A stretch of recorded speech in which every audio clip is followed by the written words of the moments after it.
أعوذ بالله من الشيطان الرجيم. بسم الله الرحمن الرحيم. قل هو الله أحد الله الصمد لم يلد ولم يولد ولم يكن له كفوا أحد. لا إله إلا الله والله أكبر الله أكبر ولله الحمد. بسم الله الرحمن الرحيم. قل أعوذ برب الفلق من شر ما خلق ومن شر غاسق إذا وقب ومن شر النفاثات في العقد ومن شر حاسد إذا حسد. لا إله إلا الله والله أكبر الله أكبر ولله الحمد. بسم الله الرحمن الرحيم. قل أعوذ برب الناس ملك الناس إله الناس من شر الوسواس الخناس الذي يوسوس في صدور الناس من الجنة والناس.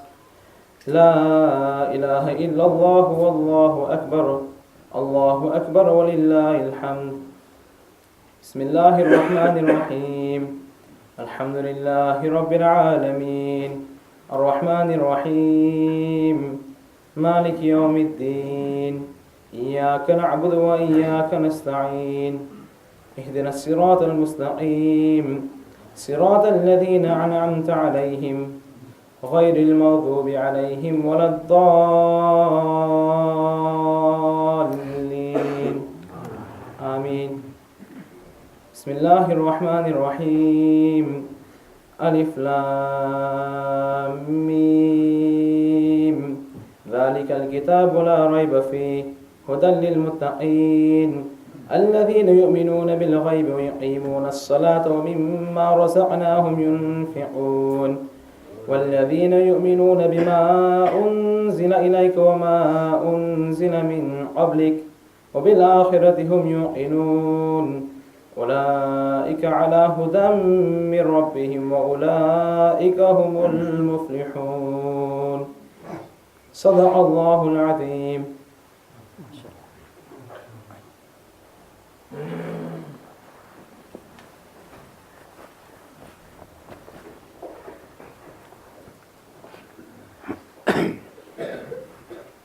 أعوذ بالله من الشيطان الرجيم. بسم الله الرحمن الرحيم. قل هو الله أحد الله الصمد لم يلد ولم يولد ولم يكن له كفوا أحد. بسم الله الرحمن الرحيم. قل أعوذ برب الفلق من شر ما خلق ومن شر غاسق إذا وقب ومن شر النفاثات في العقد ومن شر حاسد إذا حسد. بسم الله الرحمن الرحيم. قل أعوذ برب الناس ملك الناس إله الناس من شر الوسواس الخناس الذي يوسوس في صدور الناس من الجنة والناس. بسم الله الرحمن الرحيم. الحمد لله رب العالمين الرحمن الرحيم مالك يوم الدين إياك نعبد وإياك نستعين اهدنا الصراط المستقيم صراط الذين أنعمت عليهم غير المغضوب عليهم ولا الضالين آمين. بسم الله الرحمن الرحيم.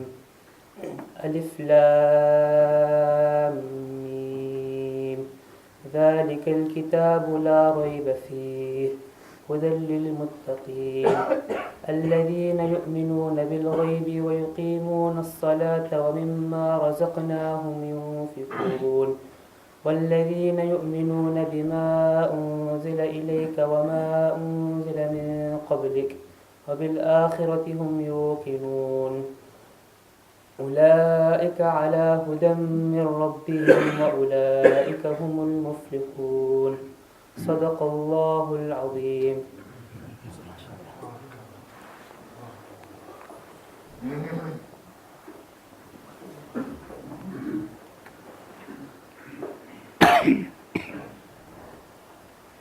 أعوذ بالله من الشيطان الرجيم. بسم الله الرحمن الرحيم. قل هو الله أحد الله الصمد لم يلد ولم يولد ولم يكن له كفوا أحد. بسم الله الرحمن الرحيم. قل أعوذ برب الفلق من شر ما خلق ومن شر غاسق إذا وقب ومن شر النفاثات في العقد ومن شر حاسد إذا حسد. بسم الله الرحمن الرحيم. قل أعوذ برب الناس ملك الناس إله الناس من شر الوسواس الخناس الذي يوسوس في صدور الناس من الجنة والناس. بسم الله الرحمن الرحيم. الحمد لله رب العالمين الرحمن الرحيم مالك يوم الدين إياك نعبد وإياك نستعين اهدنا الصراط المستقيم صراط الذين أنعمت عليهم غير المغضوب عليهم ولا الضالين آمين. بسم الله الرحمن الرحيم.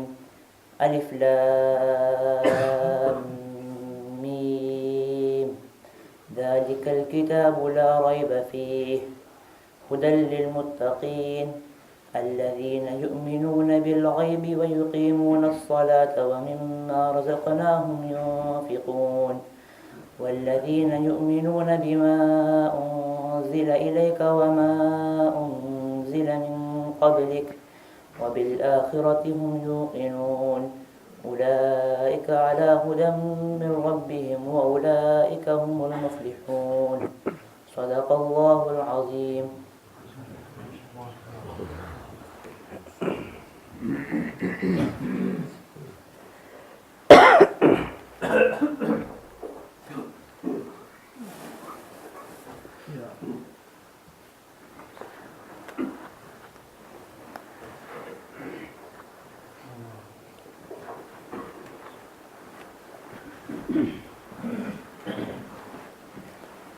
بسم الله الرحمن الرحيم.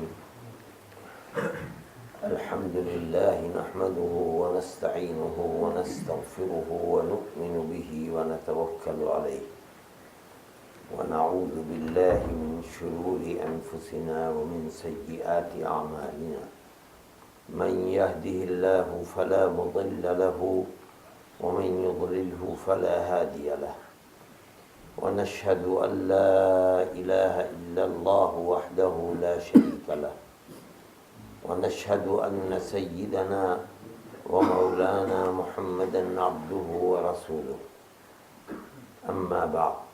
مغرب کے بجے ہیں؟ 9:22.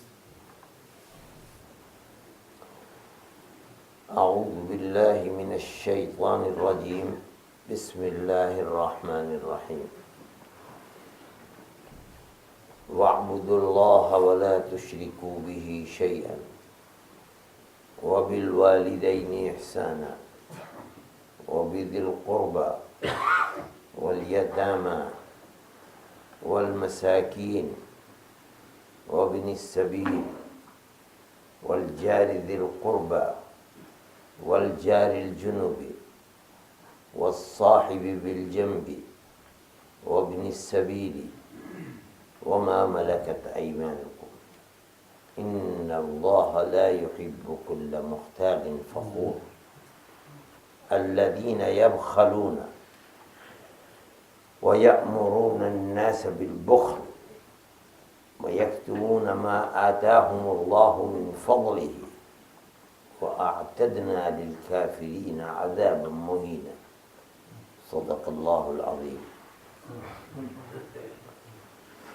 میرے محترم بزرگوں اور دوستوں، میں نے آپ کے سامنے قرآن شریف کی ایک دو آیتیں پڑھی ہیں جن میں اللہ تعالی اپنی امت کو، ہمیں اور آپ کو دنیا میں اللہ کی رحمت، عنایت، سربلندی اور میدان محشر میں قیامت کے دن اللہ کی جنت اور نبی کریم علیہ السلام کی قربت حاصل کرنے کا ذریعہ ان آیتوں کے اندر بتایا گیا ہے۔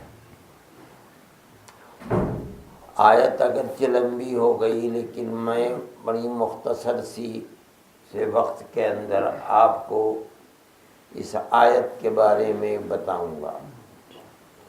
وَاعْبُدُوا اللَّهَ وَلَا تُشْرِكُوا بِهِ شَيْئًا، سب سے پہلی چیز ایک اللہ کی عبادت کرو، اللہ کا ذرہ برابر بھی کسی کو شریک نہ بناؤ۔ یہ وہ بنیادی عقیدہ ہے کہ اللہ ایک ہے، اللہ کا کوئی شریک نہیں ہے۔ یہی وہ بنیادی عقیدہ ہے جس کو دنیا کے اندر اللہ کا ہر نبی لے کر آیا ہے۔ کسی نبی نے دنیا کے اندر کبھی بھی شرک کی تعلیم نہیں دی۔ اللہ کا نبی، رسول اور خدا کا کسی کو شریک بنائے اور اس کی تعلیم دے، یہ نہیں ہو سکتا۔ حضرت آدم علیہ نبینا علیہ الصلاۃ والتسلیم سے لے کر ہمارے آقا حضرت محمد صلی اللہ علیہ وسلم تک ہر نبی نے ایمان اور عقیدے کے اندر کوئی فرق نہیں کیا، ایک لفظ کا بھی فرق نہیں ہے۔ اور وہ کیا ہے؟ اللہ ایک ہے، اس کا کوئی شریک نہیں ہے۔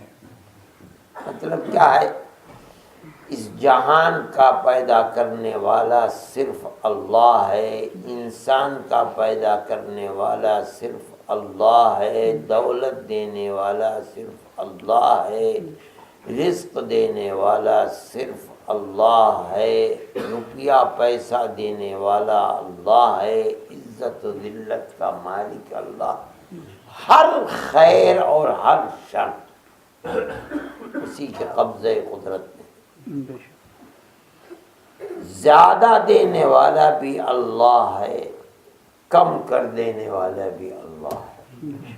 کوئی دنیا کے اندر نہ نبی دے سکتا ہے، اللہ کا شریک ہے، نہ رسول اللہ کا شریک ہے، نہ ولی اللہ کا شریک ہے، نہ زندہ شریک ہے، نہ مردہ شریک ہے۔ یہ وہ بنیادی عقیدہ ہے جسے ہر نبی دنیا میں آیا یہی ایک عقیدہ لے کر کے آیا،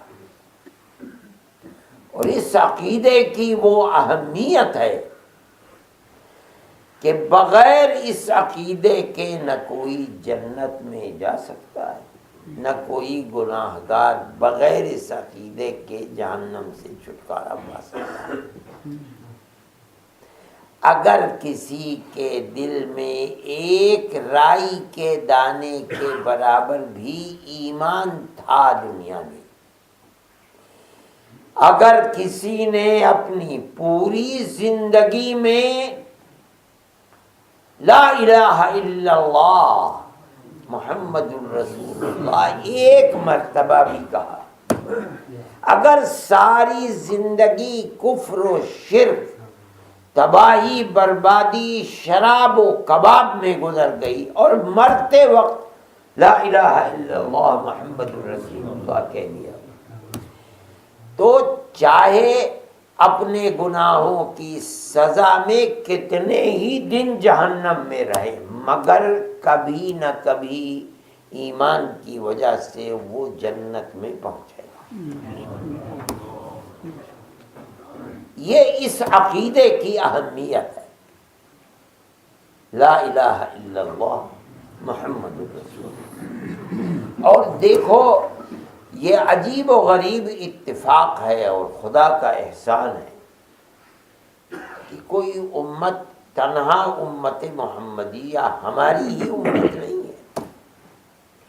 جتنے انبیاء آئے، کسی کی امت ایک آدمی بنی، کسی کی 2 بنی، کسی کی 50 بنی، کسی کی 1000 بنی، کسی کی لاکھ، کسی کی کروڑ۔ ہر نبی کی امت ہے، اور ہر نبی نے اپنی امت کو لا الہ الا اللہ ہی کا سبق دیا تھا، لیکن ہر امت لا الہ الا اللہ کے راستے سے ہٹ گئی۔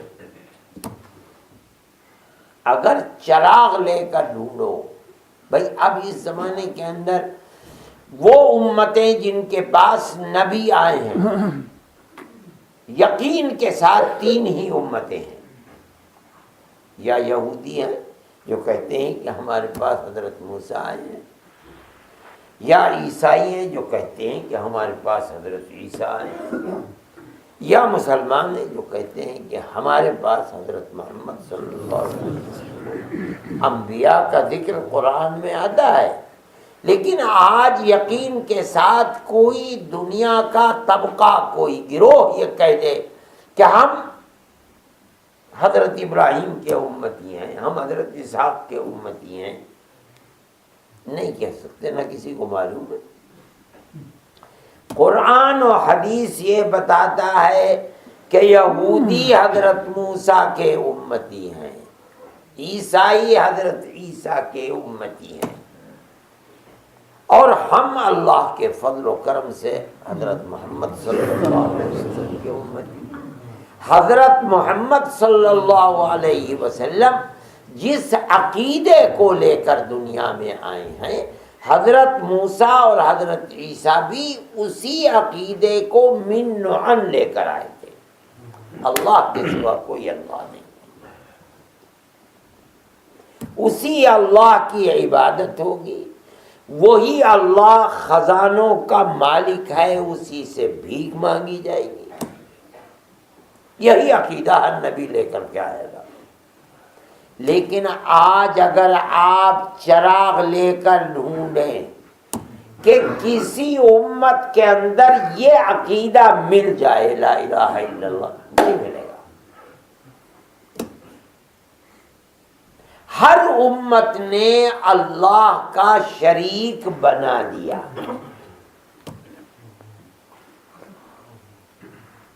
آپ اگر چراغ لے کر ڈھونڈیں کہ ان امتوں کے اندر کوئی ایک اللہ کا ماننے والا مل جائے، کوئی اس کا شریک نہیں، نہ ماں نہ بیٹا، کچھ نہیں، تنہا ایک اللہ، آپ کو نہیں ملے گا۔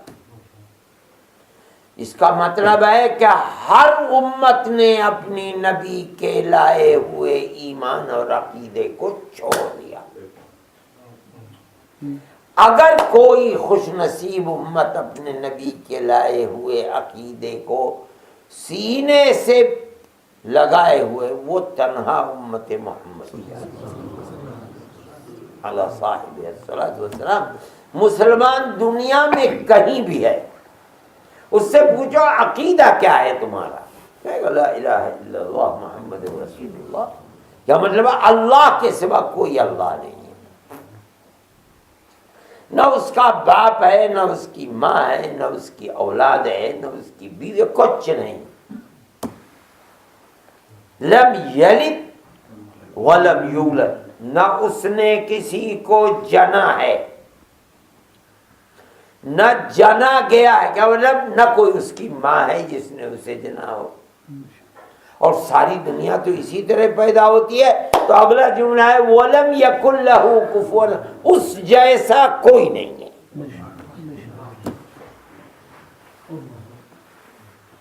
یہ ایمان اور عقیدہ صرف امت محمدیہ کا اور کسی امت کا نہیں۔ اللہ تعالیٰ اس آیت کے اندر اسی کے بارے میں فرمانے کہ جم جاؤ اس کے اوپر ایک اللہ کی عبادت کرو۔ جب کوئی اس اللہ کے سوا اللہ نہیں ہے تو معبود ایک ہی ہے، اس کا کوئی شریک نہیں رہتا، اسی کی عبادت کرو، نماز اسی کی پڑھو، روزہ اسی کے لیے رکھو، حج اسی کا کرو۔ کوئی عبادت جب کوئی معبود ہی نہیں ہے تو اللہ کے سوا کسی کی کوئی عبادت نہیں۔ اور رتی کے رائی کے دانے کے برابر بھی شرک نہ کرو۔ اللہ نے دنیا میں جتنی چیزیں پیدا فرمائی ہیں، اللہ کو سب سے زیادہ بغض، دشمنی اور بری چیز جو لگتی ہے اس کی پیدا کی ہوئی، اللہ کے نبی فرماتے ہیں وہ شرک ہے۔ شرک سے اپنے آپ کو بچاؤ۔ یہ تو ایک تعلیم ہے، پہلا نمبر۔ دوسرے فرماتے ہیں وَبِالْوَالِدَيْنِ إِحْسَانًا۔ پہلا حق اللہ کا ہے، کیا؟ ایک اللہ کی عبادت کرو، کسی کو اس کا شریک نہ بناؤ۔ یہ تو زمین و آسمان کو پیدا کرنے والے کا حق ہے۔ اب اس کے بعد جس کو اس نے تمہاری پیدائش کے لیے ذریعہ بنایا، ماں باپ، نمبر 2 کا حق ان کا ہے، وَبِالْوَالِدَيْنِ إِحْسَانًا۔ یہ بھی حکم دیا جا رہا ہے، اور ماں باپ کے ساتھ اچھا سلوک کرو۔ پہلا نمبر اس اللہ کے حق کا ہے جس نے سارے جہان کو پیدا کیا، اور دوسرا نمبر فرماتے ہیں ان ماں باپ کا ہے جن کو اللہ نے تمہاری پیدائش کے لیے ذریعہ بنایا۔ ان کا حق کیا ہے؟ ان کے ساتھ حسن سلوک کرو، اچھا برتاؤ کرو، ان کو تکلیف نہ پہنچاؤ، ان کو ناراض نہ کرو۔ پھر کیا مطلب ہے؟ اگلا جملہ فرماتے ہیں وَبِالْوَالِدَيْنِ إِحْسَانًا وَبِذِي الْقُرْبَى۔ یہ جملہ ہے، قرابت، رشتہ داروں سے اچھا سلوک کرو۔ سب سے رشتہ داروں میں سب سے بڑا اور مضبوط رشتہ ماں باپ کا ہے۔ سارے رشتہ داروں کے رشتے انہی 2 سے بنتے ہیں، یا تو باپ کے واسطے سے، یا ماں کے واسطے سے، یا ماں باپ دونوں کے واسطے سے۔ بھائی ہے، بہن ہے، ماں باپ کے واسطے سے، چچا ہے باپ کے واسطے، ماموں ہے ماں کے واسطے سے۔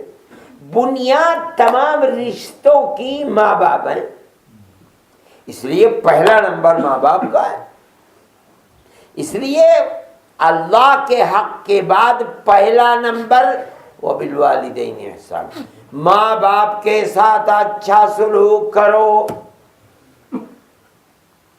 پھر اس کے بعد وَبِذِي الْقُرْبَى، ان رشتہ داروں کے ساتھ اچھا سلوک کرو جو رشتے میں آئے ہیں یا ماں کے واسطے سے یا باپ کے واسطے سے۔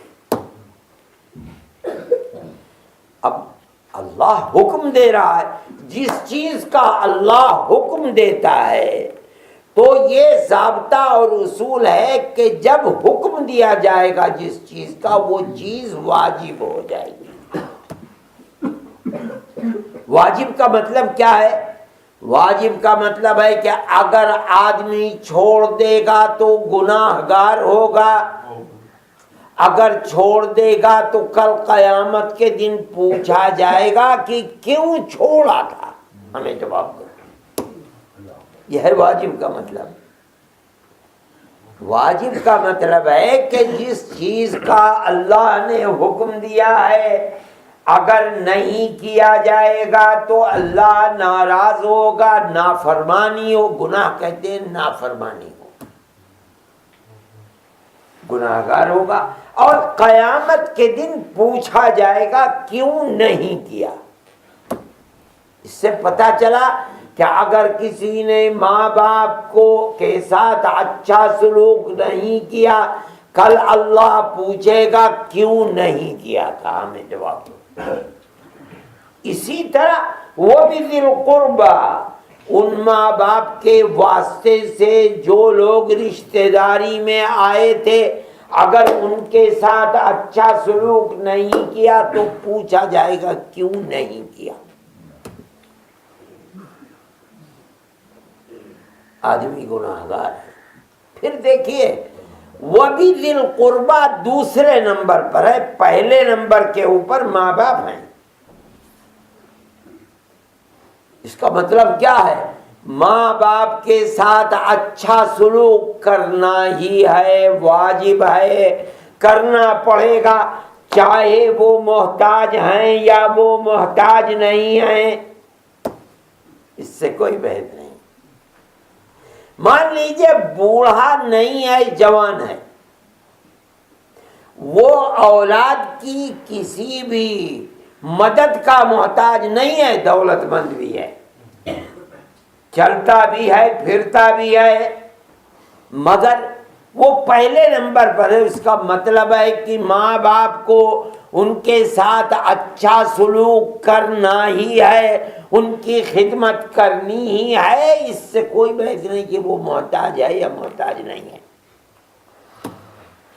جس کی خدمت کرنا فرض ہے، خدمت کرنا ہے، یہ نہیں دیکھا جائے گا کہ وہ محتاج ہے کہ نہیں ہے۔ کیوں؟ اس لیے کہ ان کا پہلا نمبر ہے اللہ کے بعد۔ وَبِذِي الْقُرْبَى کا نمبر اس کے بعد ہے، اس لیے فقہاء، محدثین، مفسرین فرماتے ہیں کہ ذی القربہ رشتہ داروں کے ساتھ اچھے سلوک کا مطلب کیا ہے کہ اگر وہ محتاج ہیں، لنگڑے ہیں، لولے ہیں، اندھے ہیں، کانا ہے، بیمار ہے، تو تمہارے اوپر واجب ہے کہ تم اس کے ساتھ اچھا سلوک کرو۔ کیا مطلب؟ اگر وہ پیسے کا محتاج ہے، پیسے خرچ کرو، اگر وہ امداد کا محتاج ہے، اس کی امداد کرو۔ کیوں؟ اس لیے کہ اللہ نے حکم دیا ہے ان کے ساتھ اچھا سلوک کرنے کا۔ عام حالات میں وہ تمہارا محتاج نہیں، ٹھیک، وہ اپنے گھر بیٹھا ہے، تم اپنے گھر بیٹھے ہو۔ ماں باپ کے لیے یہ نہیں ہے کہ وہ اپنے گھر ہے، نہیں، وہ اپنے گھر ہے تب بھی اس کو راضی رکھو، خدمت کرو، اطاعت کرو، احترام کرو۔ دوسرے عزیز رشتہ دار جو ہیں واجب جب ہوگا جب وہ محتاج ہوں گے، نہیں تو اپنی جگہ کے اوپر ہے، ٹھیک ہے۔ کیوں؟ اس لیے کہ ان کا پہلا نمبر ہے، ان کا نمبر دوسرا ہے، پہلے اور دوسرے نمبر کے اندر فرق ہوگا۔ وہاں اس کی کوئی بنیاد نہیں ہے کہ وہ محتاج ہے، نہیں، تم محتاج ہو۔ اگر تمہیں اللہ کی رضا حاصل کرنی ہے تو ماں باپ کی اطاعت کرو، اچھا سلوک کرو، وہ نہیں ہے محتاج تب بھی کرو۔ لیکن وَبِذِي الْقُرْبَى ان کے بارے میں فرما رہے ہیں کہ اگر اچھا سلوک کرو تم ان کے ساتھ بغیر محتاجی کے، بڑی خوشی کی بات۔ لیکن واجب کیا ہوگا؟ واجب اس وقت پورا ہوگا جب وہ کسی چیز میں تمہاری مدد کے محتاج ہیں، نہیں کرو گے تو کل قیامت کے دن پوچھا جائے گا۔ وہ محتاج نہیں ہے، اپنے گھر بیٹھے ہوئے ہیں، وہ تمہاری نہ تائید کے محتاج ہیں نہ تردید کے، وہ تو اپنے پیر پر کھڑے ہوئے ہیں، کوئی ضرورت نہیں تم اپنے یہاں رہو۔ اگر کسی وقت ضرورت پڑ جائے تو جاؤ اور ان کی مدد کرو، نہیں کرو گے کل قیامت کے دن پوچھا جائے کیوں نہیں۔ اس کو کہا جاتا ہے صلہ رحمی، رشتہ داری کے تعلق کو مضبوط کرنا، جوڑے رکھنا۔ یہ اتنا اہم ہے کہ اللہ کا نبی فرماتا ہے کل اللہ تعالی اس کو رشتہ داری کو ایک صورت عطا فرمائیں گے جیسے آدمی کی صورت ہے، اور جو راستہ جہنم کے اوپر جسے کہتے ہیں پل صراط، امانت داری، صاحب حق کے حق کو ادا کرنا، صلہ رحمی، رشتہ داروں کے حق کو ادا کرنا، یہ دونوں کے دونوں کو ایک صورت بنائیں گے، بنا دیں گے اللہ، اور وہ اس کے کنارے پر کھڑے ہوں گے اور یہ اللہ سے دعائی دیں گے، اے اللہ من وصلنی وصلتہ ومن قطعنی قطعتہ، اے اللہ دنیا میں جس نے مجھ کو جوڑا ہے آج اس کو اپنی رحمت سے جوڑ دیجئے، جس نے دنیا میں مجھے توڑا ہے آج اپنی رحمت سے توڑ دیجئے اسے۔ کون ہے جو رشتہ داری کا خیال نہیں کرتا؟ یہ بڑی اہم چیز ہے، آج دنیا کے ماحول نے تو اس کو ختم کر دیا۔ صلہ رحمی میں سب سے بڑا مرتبہ ماں باپ کا ہے، اس لیے اللہ اپنے حق سے ملا کر ماں باپ کے حق کو رکھتا ہے، جگہ جگہ قرآن میں، رسول اللہ حدیث میں سب سے پہلی تعلیم دیتے ہیں ایک اللہ کی عبادت کرنے کی، اور دوسری تعلیم دیتے ہیں ماں باپ کے ساتھ اچھا سلوک کرنے کی۔ اللہ نے قرآن میں تیسرا نمبر دیا، وہ بھی ذی القربہ، اور اچھا سلوک کرو رشتہ داروں کے ساتھ، تیسرا نمبر۔ پھر آگے فرماتے ہیں والیتامی والمساکین، اور اچھا سلوک کرو یتیموں کے ساتھ، اور اچھا سلوک کرو مسکین غریبوں کے ساتھ، جس کو ہم کہہ دیتے ہیں فقیر۔ یتیم کا کیا مطلب ہے؟ جس کے سر سے باپ کا سایہ اٹھ گیا، خرچ کرنے والا، کمانے والا، اپنی اولاد کی بود و باش، رہن سہن کا بندوبست کرنے والا تو در حقیقت باپ ہی ہے۔ ماں تو بیچاری اپنے اندر یہ طاقت نہیں رکھتی ہے، اور اسی کا سایہ سر سے اٹھ گیا۔ فرماتے ہیں اور اچھا سلوک کرو یتیموں کے ساتھ، اور اچھا سلوک کرو مسکینوں کے ساتھ۔ مسکین کسے کہتے ہیں؟ ایک تو وہ ہے فقیر جس کے پاس کچھ نہیں ہے، ہی نہیں، اتنا بھی نہیں ہے کہ وہ صبح کو اپنا پیٹ بھر سکے، اس کے ساتھ اچھا سلوک کرو۔ کیا مطلب ہے؟ خرچ کرو، خدا نے تمہیں دیا ہے، جو تمہیں دیا ہے اس کے اندر اس مسکین کا حصہ بھی لگاؤ۔ لیکن مسکین کہتے ہیں کہ وہ نہیں ہے جس کے پاس کچھ نہیں ہے، وہ بھی ہے مسکین، مگر تنہا وہی نہیں ہے۔ مسکین وہ بھی ہے جس کے پاس کچھ ہے، صبح کو کماتا ہے، شام کو ختم کر دیتا ہے، کھا کھلا کر کے اب خود پیٹ بھرتا ہے، اپنی اولاد کو بچتا کچھ نہیں اس کے پاس، وہ مسکین ہے۔ اور فقیر جو کہا جاتا ہے وہ اس کو جس کے پاس کچھ ہے ہی نہیں، اس کے پاس کچھ سادھن تو ہے، کماتا ہے اور کما کر کے کھا لیا، پیٹ بھر جاتا ہے، لیکن تن، جسم کو ڈھانپنا یہ اس کے پاس نہیں بچتا ہے۔ تو اب اگر یہ مطلب ہے تو کیا ہے؟ اللہ فرماتا ہے کہ تم محتاج کے لیے اس کی سکھ سویدھا اور آرام کا ذریعہ بنو۔ اگر پیٹ بھرنے کو ہے اس کے پاس، تن ڈھانپنے کو نہیں ہے، تم سبب بنو اس کے تن ڈھانپنے کا۔ اس کے سر پر سایہ نہیں ہے، تم کو خدا نے دیا، تم ذریعہ بنو اس کے سر پر سائے کا۔ دیکھو ایک قصہ قرآن کے اندر آتا ہے، حضرت موسیٰ علیہ نبینا علیہ الصلوۃ والتسلیم سے کسی نے پوچھا کہ آج دنیا کے اندر سب سے بڑا عالم کون ہے؟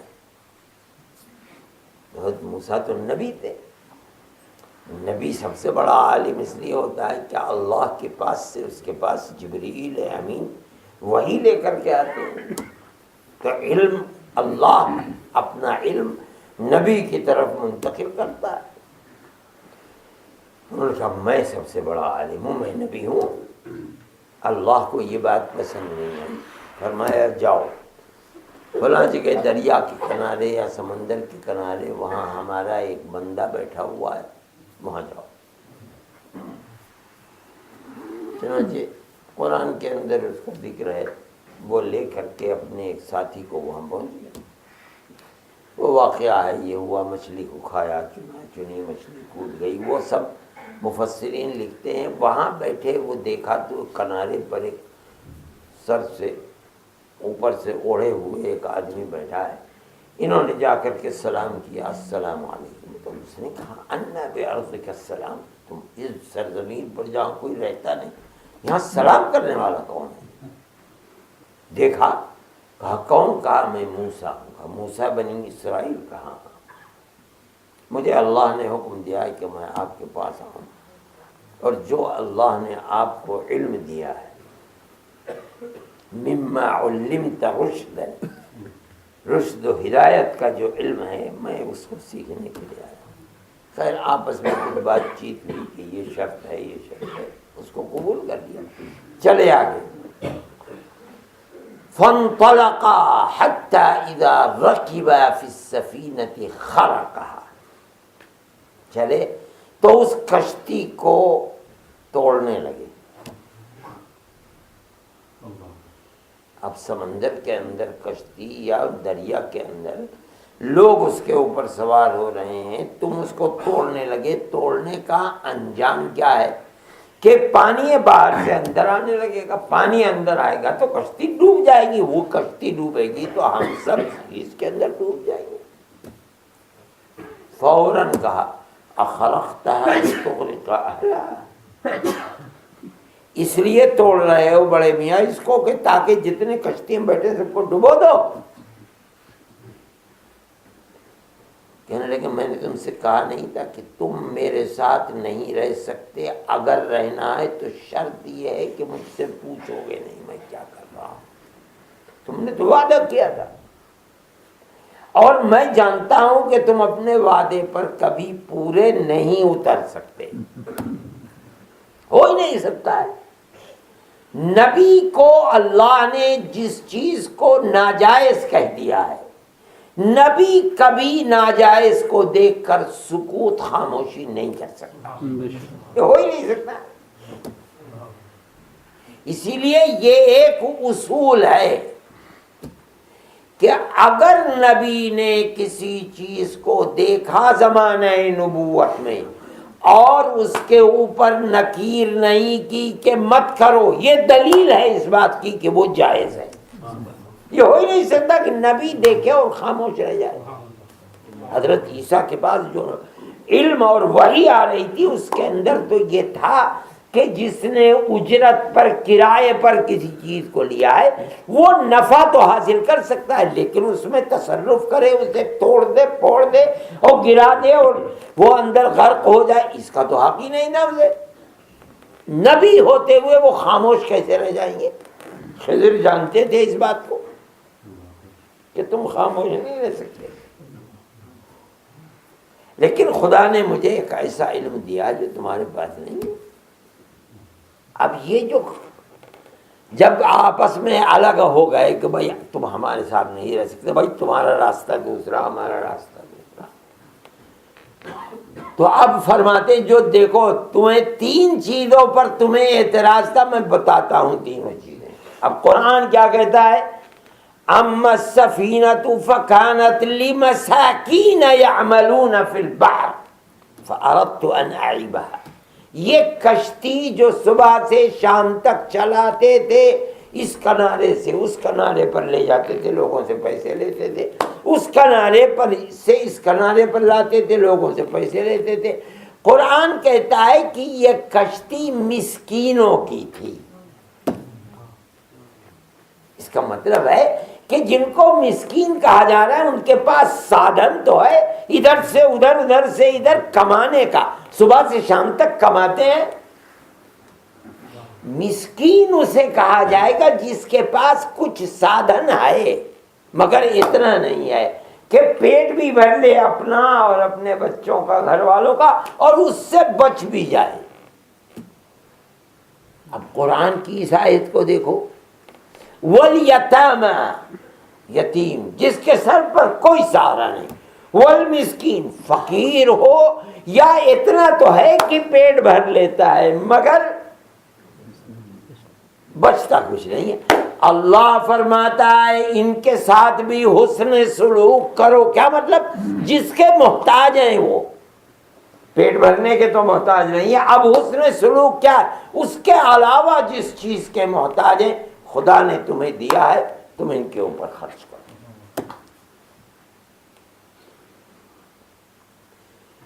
دیکھو میں یہ کہہ رہا ہوں کہ اسلام صرف عبادت کا نام نہیں ہے۔ یہ نہیں ہے کہ 5 نمازیں پڑھ لی، رمضان کے روزے رکھ لیے، زکوٰۃ دے دی، حج کر لیا اور ختم۔ نہیں، اسلام ایمان عبادت کے بعد ایک اللہ کی شرک نہ کرو کے بعد کہتا ہے ماں باپ کے ساتھ بھی حسن سلوک کرو، اپنے اعزاء اور اقربا کے ساتھ بھی حسن سلوک کرو۔ پھر فرماتے ہیں یتیم اور مسکینوں کے ساتھ بھی حسن سلوک کرو، اعزاء اور اقربا کے ساتھ، دوسرا نمبر۔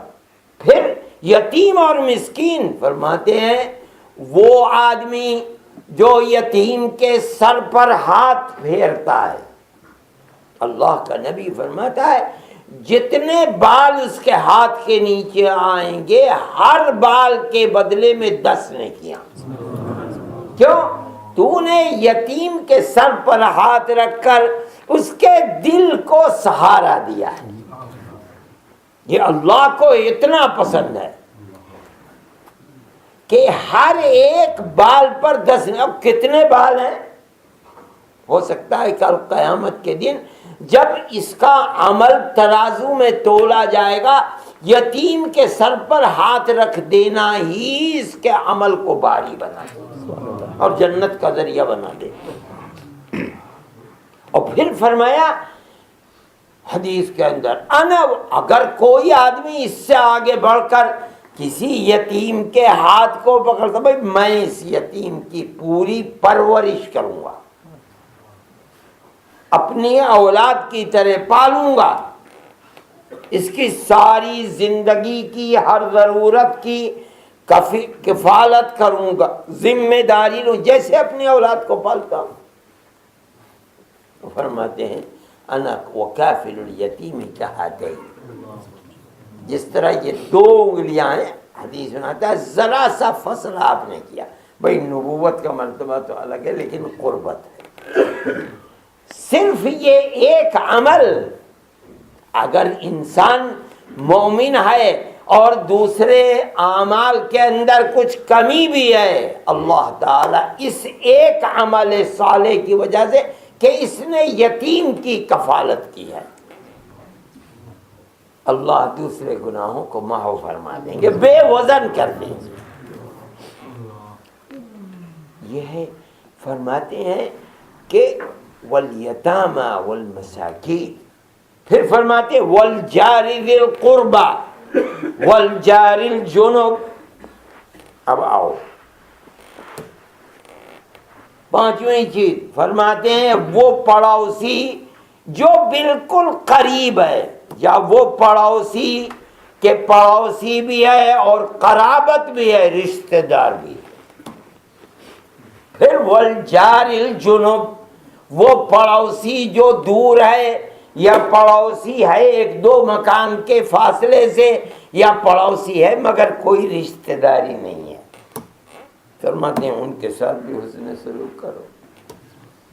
محدثین نے یہاں 3 مرتبے فرماتے ہیں سب سے بڑا حق تو اس پڑوسی کا ہے جو پڑوسی بھی ہے، مسلمان بھی ہے، رشتہ دار بھی ہے، تینوں کی تینوں چیزیں اس کے ساتھ اچھا سلوک کرنے کی ہیں۔ پڑوسی ہے، ہم مذہب بھی ہے، اور اس کے ساتھ ساتھ وہ رشتہ دار بھی ہے۔ یہ تو اس کے اوپر تو ایک کے بعد دوسرا، دوسرے کے بعد تیسرا، ذمہ داری ہی ذمہ داری ہے۔ فرماتے ہیں دوسرا، پڑوسی آئے، مسلمان ہے، پہلے سے کم، مگر اس میں 2 سبب ہیں ایک دوسرے کے ساتھ اچھا سلوک کرنے کے۔ فرماتے ہیں سب سے کم سبب یہ ہے پڑوسی ہے، چاہے اس کا دھرم کچھ بھی ہو، پڑوسی تو ہے، اس کے ساتھ بھی حسن سلوک کیا جائے گا۔ رسول اللہ صلی اللہ علیہ وسلم فرماتے ہیں کہ یہ 3 مرتبے ہیں پڑوسی کے۔ پڑوسی، اس کے ساتھ ساتھ مسلمان بھی ہے، رشتہ دار بھی ہے، یہ تو بہت اعلیٰ مقام ہے۔ اس کے ساتھ بھی تو نہیں کرے گا تو بہت پاپی ہے۔ اس سے کم درجہ ہے، رشتہ دار نہیں ہے مگر پڑوسی ہے، مسلمان ہے، پہلے سے اس کا درجہ کم ہے مگر ہے اس کا بھی حق۔ تیسرا درجہ، صرف پڑوسی ہے، چاہے اس کا مذہب کچھ بھی ہو، عیسائی ہے، یہودی ہے، ہندو ہے، مشرک ہے، کافر ہے، مگر پڑوسی ہے۔ اللہ کے نبی نے جو تاکید کی ہے اور قرآن جو جار پڑوسی کے لیے حکم دے رہا ہے اچھے سلوک کا، وہ یہ ہے کہ اس کا گھر تیرے گھر سے ملا ہوا ہے یا اس کا گھر تیرے گھر سے قریب ہے تو اس کے ساتھ حسن سلوک کا نہیں کرے گا تو اس کا مطلب ہے کہ تو نے اللہ کے حکم کی اطاعت نہیں کی۔ اور یہی تعلیم تھی۔ حضرت عبداللہ ابن عمرو بن العاص رضی اللہ تعالی عنہ کے بارے میں آتا ہے کہ ان کے گھر میں بکری ذبح ہوئی، گھر میں تشریف لائے تو سب سے پہلے کھانے نہیں بیٹھے، یہ پوچھا یہ بتاؤ کہ ہمارا پڑوسی جو یہودی ہے تم نے اس کے یہاں ہدیہ بھیجا گوشت کا؟ نہیں بھیجا، میں بعد میں کھاؤں گا، پہلے مجھے یہ بتاؤ۔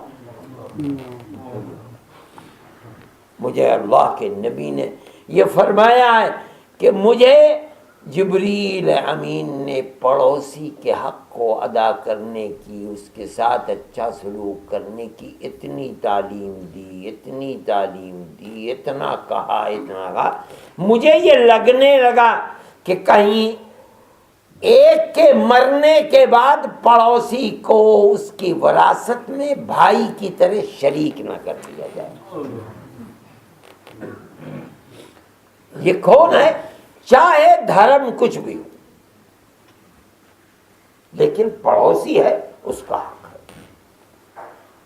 اور کہاں تک، کتنا، اگر پڑوسی کو تکلیف پہنچتی ہے تو حدیث کے اندر آتا ہے کہ ذکرت امرأۃ بکثرت صلاتها وصیامها وقیامها غیر انها تؤذی جارتها۔ یا رسول اللہ، فلانی عورت ہے، وہ اپنے روزے بھی بہت رکھتی ہے، نماز بھی بہت پڑھتی ہے، صدقہ بھی دیتی ہے، مگر یا رسول اللہ اپنی پڑوسن کو ستاتی بہت ہے۔ فوراً حکم دے دیا انہا فی النار، یہ جہنم میں جائے گی۔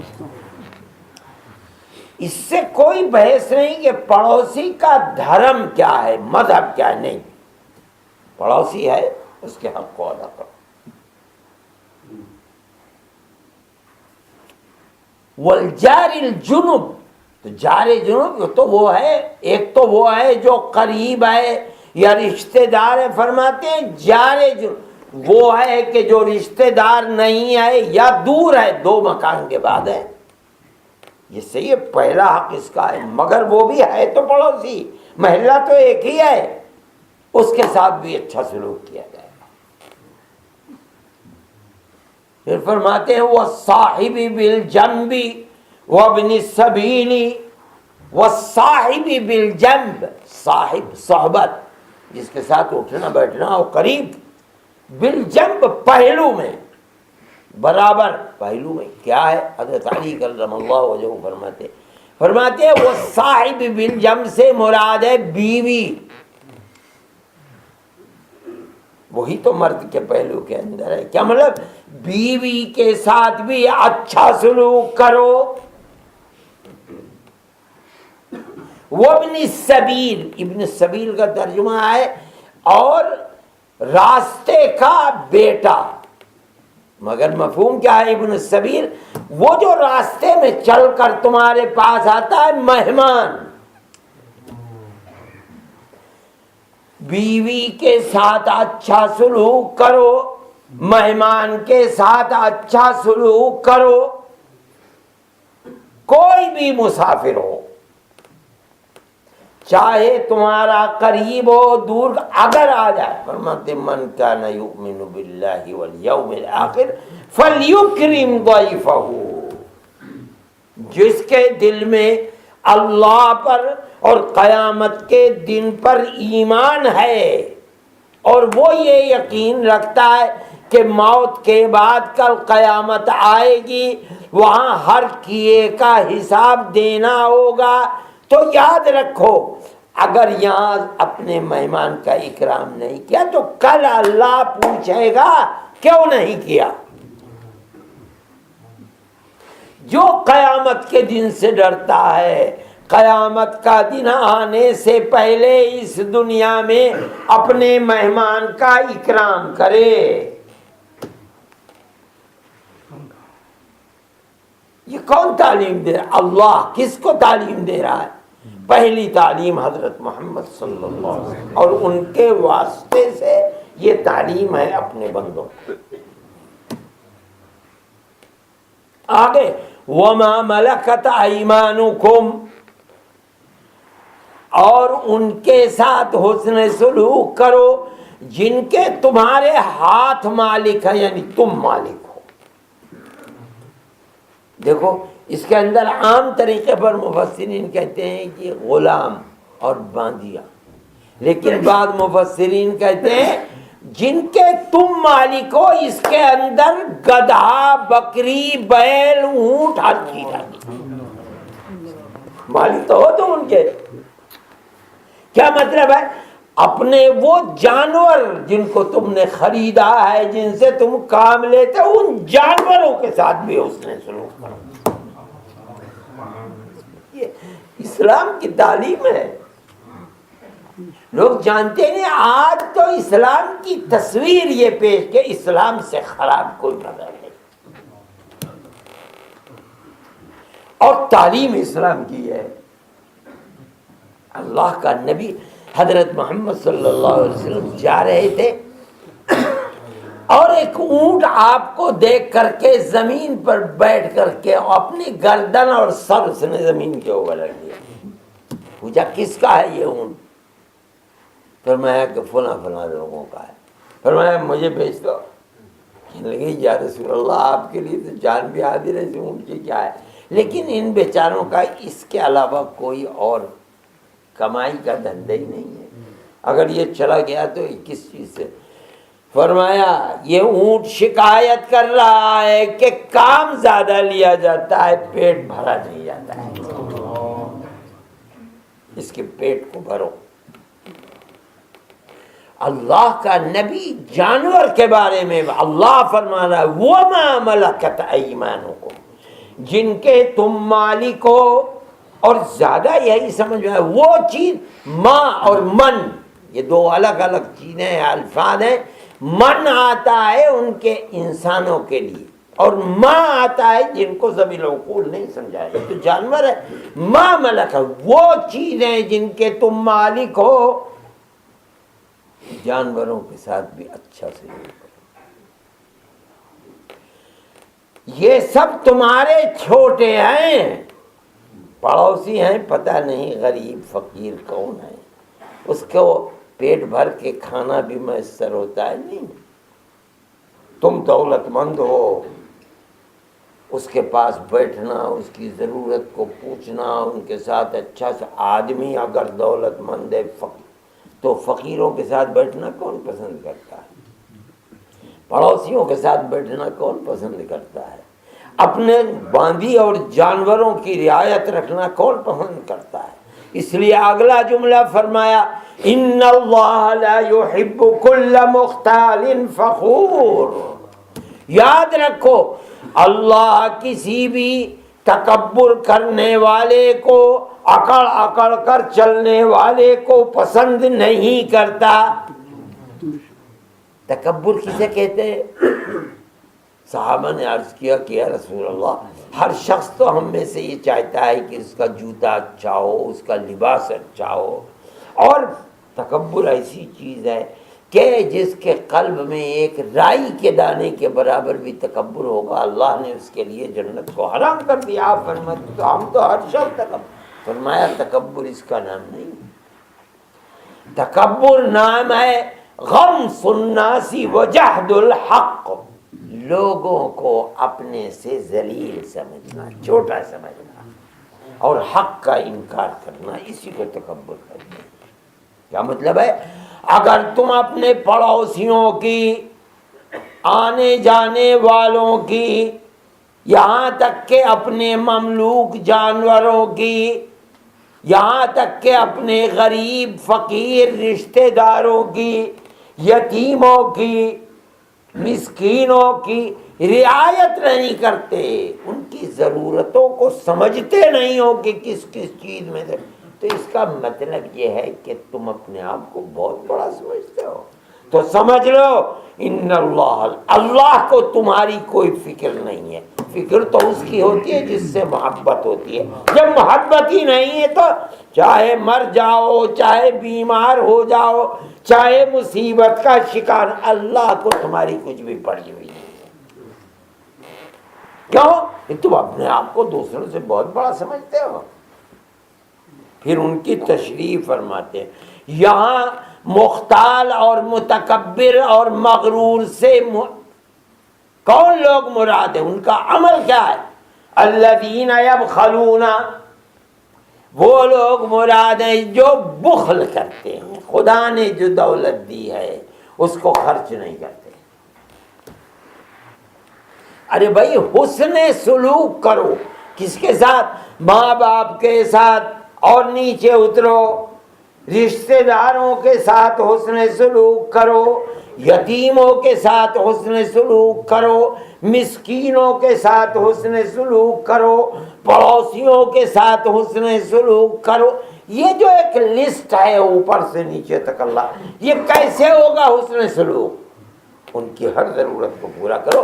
بیمار ہے، پیسے کی ضرورت ہے، پیسے دو. بدن ڈھانکنے کے لیے کپڑا نہیں ہے، ان کے بدن کو ڈھانپ دو. پیٹ بھرنے کے لیے نہیں ہے، اس کے لیے پیسے کے بغیر پیسے کے تو کوئی کام ہی نہیں ہوتا. ہر جگہ تو پیسے کی ضرورت ہوتی ہے. جن کو یہ کیا فرمایا، جن کو اللہ نے پیسہ دیا ہے اور اس کے باوجود بخل کرتے ہیں. اور یہی نہیں، اور آگے بڑھ کر لوگوں کو بخل کرنے کی تعلیم بھی. ارے سب دے دو گے تو یہ تو فقیر ہیں، ان کا پیٹ کبھی بھرے گا نہیں، تیرا پیسہ تو ختم ہو جائے گا. ایسا معلوم ہوتا ہے جیسے ماں کے پیٹ سے پیسہ لے کر کے آیا تھا. جس اللہ نے دیا فقیر محتاج کو کروڑوں کا مالک بنا دیا، اسے بھلا دیا. اپنے لیے بھی دوسرا یبخلون ویأمرون الناس بالبخل، یہ ہے مراد کل مختال فخور. اللہ ان کو پسند نہیں کرتا. کیا مطلب؟ اللہ نے جو دیا ہے، جتنا دیا ہے، اس کے اندر اس لسٹ کا خیال رکھو. ان کی ضرورتوں کو پورا کر۔ اگر تو نے بخل کیا اور لوگوں کو بخل کی، نہ تو خود ان کی رعایت رکھتا ہے نہ دوسروں کو رعایت رکھنے دیتا ہے، اور وَيَكْتُمُونَ مَا آتَاهُمُ اللَّهُ مِنْ فَضْلِهِ، اور جو اللہ نے ان کو خیر و برکت، جو دولت عطا فرمائی ہے، اسے جوڑ جوڑ کر کے چھپا چھپا کے رکھتے ہیں، کسی کو پتہ نہ چل جائے کہ اتنا پیسہ ہے۔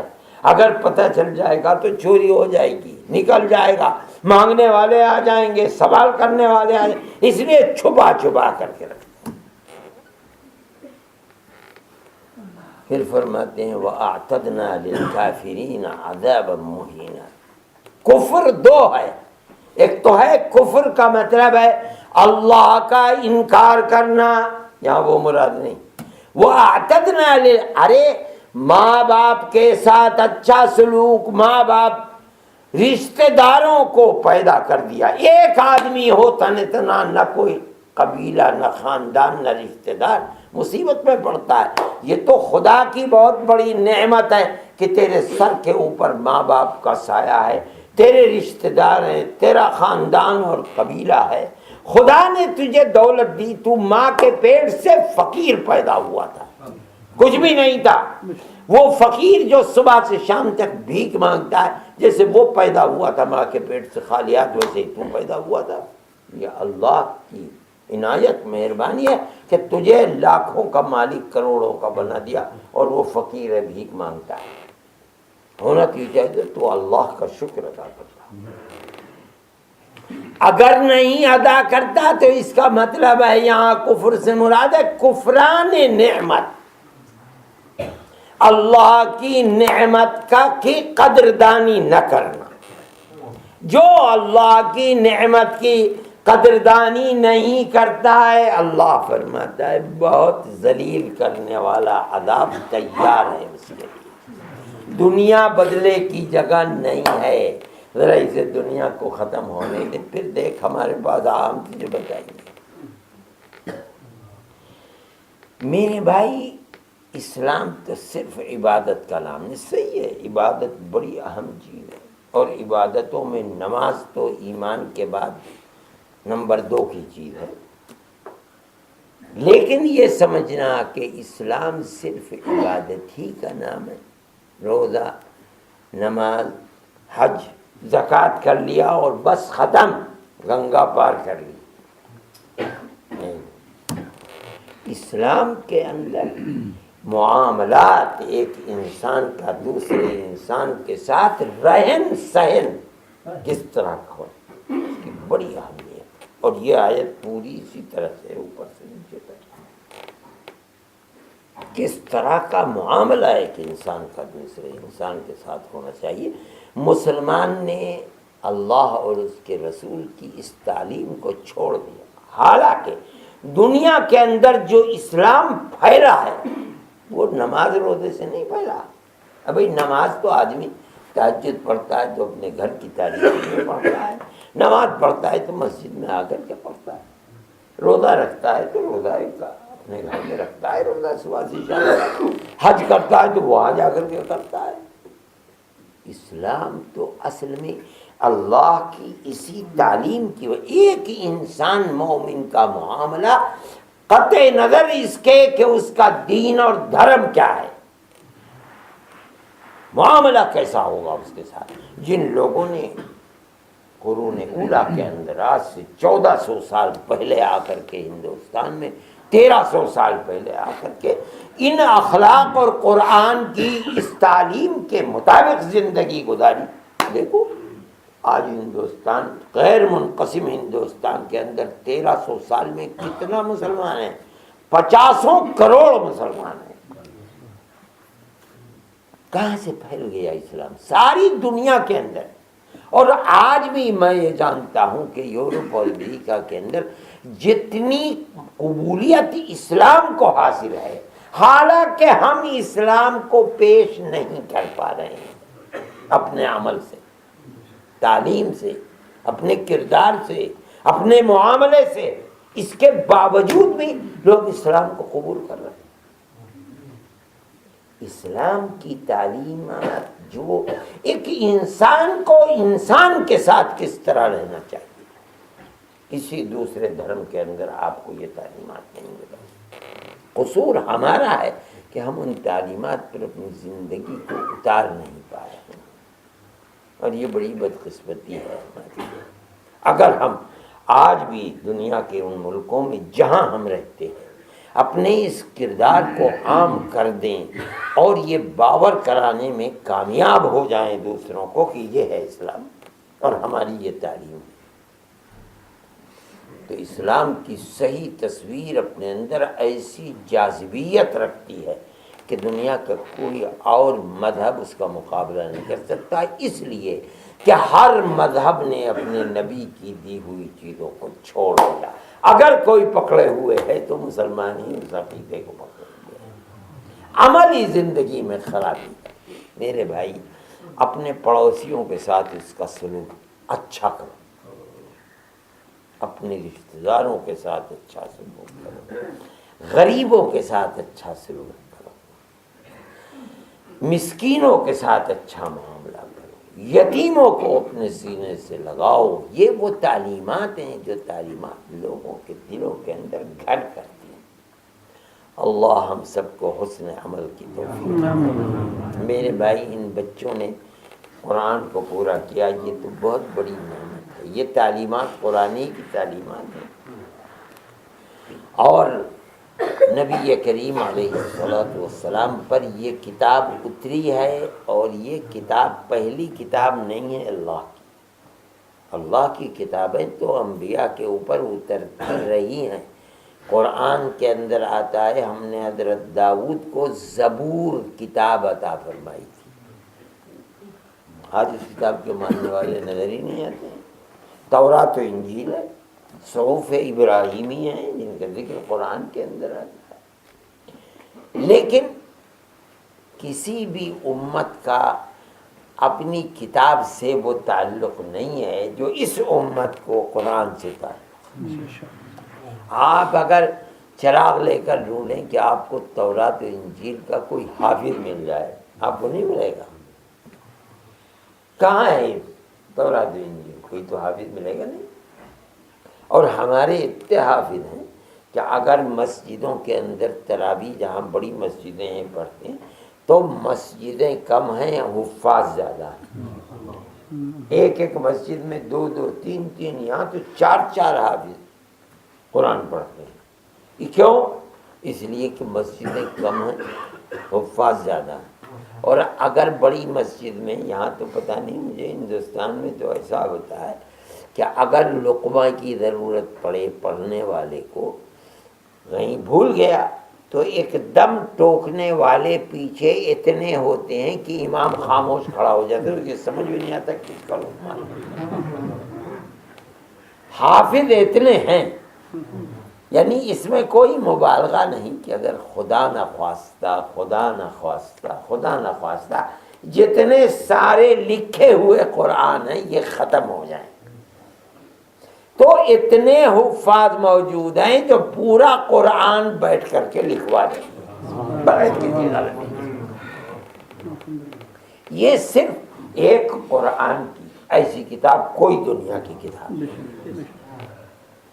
اللہ نے اس کی حفاظت کا وعدہ فرمایا تھا، اس نے اپنے بندوں کے دلوں کے اندر ڈال دیا کہ اس کو پڑھو پڑھاؤ، اور جناب رسول اللہ صلی اللہ علیہ وسلم خود پڑھتے تھے، اور حدیث میں آتا ہے کہ راتوں کو تو اتنا پڑھا کرتے تھے کہ پڑھتے پڑھتے کھڑے کھڑے ورم ہو جایا کرتا تھا پیروں کے۔ کیا پڑھتے تھے؟ قرآن پڑھتے تھے، اور بڑی تلقین امت کو فرمائی کہ پڑھو قرآن کو، اور خاص طریقے پر آنے والے مہینے میں رمضان میں تو بہت زیادہ تھا، قرآن کو پڑھو۔ صحیح ہے، اللہ کے نبی نے واجب نہیں فرمایا، امت کے لیے سہولت کو پیدا فرمایا، لیکن تلقین بہت فرمائی کہ رمضان کو خصوصیت سے ایک بڑا تعلق ہے قرآن کے ساتھ۔ شہر رمضان الذی انزل فیہ القرآن رمضان کا وہ مہینہ جس کے اندر قرآن کو نازل کیا گیا، اتارا گیا. حالانکہ قرآن تو 12 مہینے میں اترا ہے، ہر مہینے روزانہ جب بھی اللہ کی حکمت ہوتی تھی آیت اترتی تھی.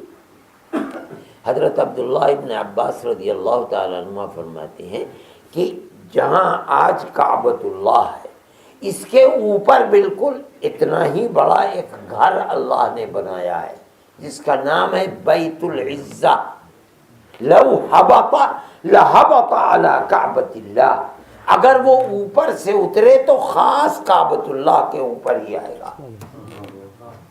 جتنا سال بھر میں قرآن اترنا ہوتا تھا، رمضان میں اللہ تعالی وہاں بیت العزہ میں اتار دیتا تھا، اور وہاں سے اپنی حکمت کے مطابق جب ضرورت ہوتی تھی آیتیں، 2 آیتیں، سورت، وہاں سے بیت العزہ سے جبرائیل امین کو دیا جاتا تھا اور رسول اللہ صلی اللہ علیہ وسلم کے مبارک سینے پر آتا تھا. تو رمضان کے مہینے کو خاص تعلق ہے قرآن کے ساتھ، اس لیے وہاں تو تلاوت بہت ہونی چاہیے. ویسے بھی قرآن کی تلاوت ہونی چاہیے کثرت کے ساتھ. آدمی کو جتنا بھی یاد ہے، کہ کوئی ضروری نہیں ہے کہ 2 سپارے ہی پڑھے، 1 سپارہ ہی پڑھے، جتنا بھی پڑھا جا سکتا ہے. اگر یاد ہے تو چلتے پھرتے پڑھو، اور اگر نہیں یاد ہے تو نماز سے پہلے آ جاؤ، نماز کے بعد بیٹھو، تھوڑی دیر قرآن کی تلاوت ضرور ہونی چاہیے. اور اللہ کتنا اجر دیتا ہے، ایک ایک حرف کے اوپر 10 نے کیا. اگر کسی نے الف لام میم 3 حرف ہو گئے تو 30 نے کیا ہو گئی.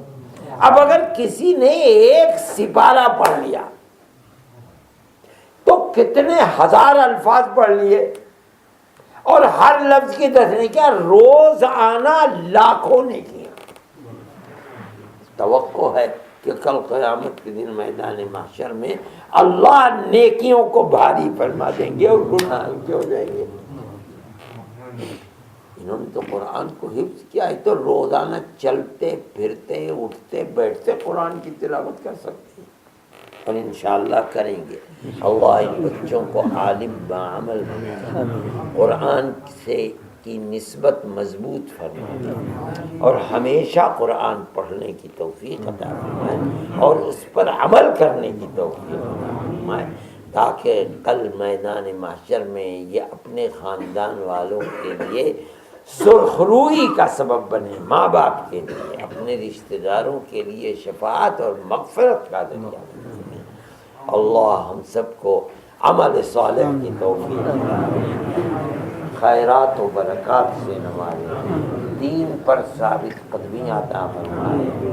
جس آیت کو پڑھ کر سنایا گیا ہے، اس میں جو تلقین اور ہدایت کی گئی ہے، اللہ ہمیں اپنی زندگی اس کے مطابق گزارنے کی توفیق عطا فرمائے. ہمارے اللہ دین و ایمان کی حفاظت فرمائے، ہمارے آنے والی نسلوں کے دین و ایمان کی حفاظت فرمائے، اور اللہ ہمیں دین پر ثابت قدمی عطا فرمائے، ایمان پر ثابت قدمی عطا فرمائے. میدان محشر میں جناب رسول اللہ صلی اللہ علیہ وسلم کی شفاعت میں فرمائے. ہم جہاں رہیں اللہ وہاں امن و امان کی فضا کو قائم فرمائے، پیار و محبت کو پیدا فرمائے، اور تفریق اور عداوت اور دشمنی کو اللہ دور فرمائے، اپنے فضل و کرم سے نوازے. ہم جہاں اور جس ملک میں رہیں اللہ تعالی وہاں امن و امان کی فضا کو قائم فرمائے. نفرت کے جو لوگ بیج بو رہے ہیں اللہ انہیں خائب و خاسر فرمائے، ناکام و نامراد فرمائے، اور اللہ تعالی ہمارے ملکوں کو ہمارے لیے گلزار فرمائے. اے پروردگار ہمیں نبی کریم علیہ السلام کی شفاعت میں فرما اور اپنی جنت میں جگہ عطا فرما.